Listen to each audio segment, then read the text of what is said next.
Hello, everyone. Welcome to another episode of the Sports Deep Dive Podcast. I am Roger Harrison, your host for this journey into sports tidbits and trivia. I am joined today by my co-host, Brian Caparrot. Brian, how are you? I'm wonderful. How are you, Rogers? Good. Let's talk a little NBA. Oh, cool. Yeah. Today we're going to talk about Larry Bird. Nice. Have you heard about Larry Bird? I've heard about him maybe a time or two, All right.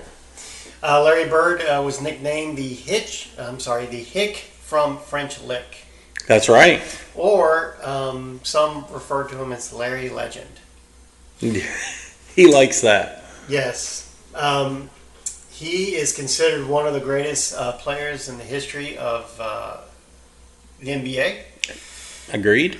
He was a basketball player, a coach, and an executive. And his career is also defined by his legendary rivalry with Magic Johnson, Which was amazing. his clutch shooting, and his unyielding work ethic. Exactly. All right, so Larry Bird was born in West Baden, Indiana, but his basketball journey began in the small town of French Lick. That's right. He was a high school star, but after high school, his path to college was kind of unconventional because he went to Indiana University. Right. But he was unhappy there. He was from a small town. You got the big school, big basketball school. He just didn't fit. It just didn't fit for him. So he returned home, and then he enrolled at Indiana State, and that was Much better environment. much better. I mean, Indiana State's not as much pressure because they're not the basketball powerhouse that Indiana Right. was. He led Indiana State to the 1979 NCAA National Championship game, which was a game against Michigan State, and they had a player by the name of Magic Johnson. Right. I've forgotten that's where it started. Yeah, I did. I forgot that's that. where that rivalry started. Yes. And then it continued in the NBA, and it was perfect because Larry Bird was on the East Coast with Boston, and Magic Johnson was on the West Coast with Los Angeles. East versus West type. Yeah. No, it was a rivalry made in heaven. Yes. If they had been like in the same division, It wouldn't have. like if Well- Boston and the Knicks. Right. That might have ignited that rivalry, but it wouldn't have been Not as big as it was. a league-wide rivalry like it was. All right, so I jumped the gun.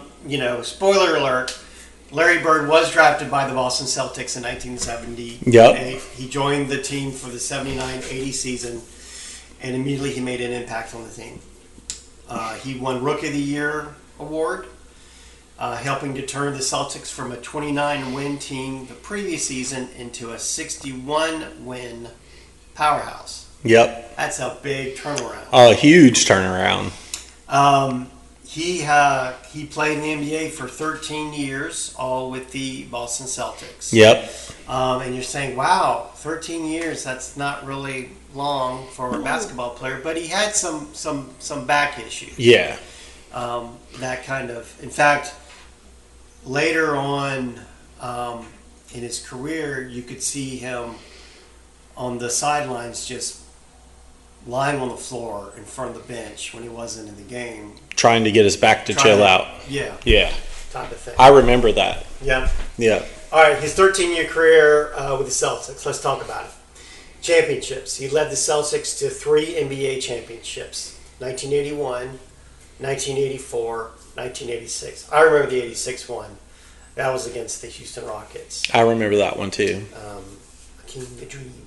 Yeah. MVP awards. Bird won won the MVP award 3 consecutive times, 84, 85, and 86. And it was a feat previously only achieved by Bill Russell and Wilt Chamberlain. Which are like Which definitely are legends. Yeah. Yes. Bird was a 12-time NBA All-Star. Yep. So, 13 years, and he was in the All-Stars, 12 of them. Yes. He was a 2-time NBA Finals MVP. He was a 9-time All-NBA First Team selection. He was a 3-time NBA All-Defensive Second Team selection. So he wasn't all about, the offense and threes. That was. He could play some defense as well. And was a team player. Yeah. He wasn't just like, give me the ball and let me shoot. Yeah. And that's part of what made him great. And one of the things is Michael Jordan's known for the dunking, Dominique Wilkins known for the dunking, Dr. J. But Bird was really one of the first distance shooters, meaning he could take on the three. And his game is kind of, I wouldn't say what Reggie Miller patterned himself, but Reggie Miller became a three-point specialist. Yeah. When he played for the Indiana Pacers. Well, and who's the kid? He's not a kid anymore, but the big shooter that's in the game today. Steph Curry. Steph Curry, he's a pure shooter like Bird was. Yep. Yep. And then did I mention the 1992 Olympic gold medalist as a member of the Dream Team? I was going to ask you about that. Yeah. Because I thought that he was a member of the Dream Team, but I couldn't remember. And, the achievements this guy stacked up was just unbelievable. Yep. He was a great scorer, as we've mentioned. Deadly jump shot. Gifted passer, which you mentioned as well. Mm-hmm. He had an exceptional court vision. Yes. He could see the court in front of him. He was a tenacious rebounder. Yeah. Tenacious player. Played with a ton of heart. Right. And you put all that together, and you've got a guy that, as a teammate you loved, but as an opponent you hated. Feared, or hated too. Yep. Right. Yeah, he was one of those. And he played in an era of the NBA with a lot of really great players. He did. So he didn't just stand out. He stood out amongst some giants in the game. I read an article once where Magic Johnson was talking about Larry Bird, and he said that Bird was so popular that even black kids wore his jersey. Yeah. Yep, and his shoes. Yep. Yeah, and I thought that was a great compliment. Yeah. It was amazing the rivalry between them, but also the professional respect that they had for each other and how good they were. Yeah. But they really didn't like each other. No, on the court. On the court. On the court. Yeah, on the court. Even though they were from two different. Yeah. From small town Indiana, and that Bird was coming from. All right, now let's talk about some trash talking. Right. I talked about Reggie Miller crafting his game after Larry Bird, and I think some of that trash talking is part of that as well. Because Larry Bird did some trash talking. Reggie Miller also did some trash talking. Yeah. And maybe we'll have a podcast about Reggie Miller as well. In the game against the Seattle Supersonics, Bird reportedly told the defender Xavier McDaniel exactly how he was going to win the game. He said, "I'm getting the ball. I'm going to take it 2 dribbles to the left. I'm going to step back behind the 3-point line and stick it." He proceeded to do exactly that, hitting the game-winning shot and walking off the court without even watching it go in. So he took the shot and then just walked off. Turn around. Because he knew it was going to go in. Yeah. And the fact that you tell somebody that like, Yeah. hey, I'm going to do this to you, and then he just did it. Yes. Yeah. On the Christmas Day game against the Pacers, Bird told Chuck Pearson he had a, quote, Christmas present for him. He then hit a three-pointer and said, "Merry effing Christmas." But he didn't. Yeah. Before the 1988 three-point contest, as part of the NBA All-Star festivities, Bird walked into the locker room where the other competitors were waiting and famously asked, "Which one of you guys is playing for second?" He then went on to win the contest without ever taking off his warm-up jacket. Classic Bird. Classic Bird. Wow. Yep. I remember, All right, man. now we're getting back to Reggie Miller. Ready? All right. Young Reggie Miller tried to trash talk Bird at the free throw line. All right. Bird stopped, looked at him, and told him, "Rook, I'm the best shooter in the league. In the league, understand?" He then made both free throws.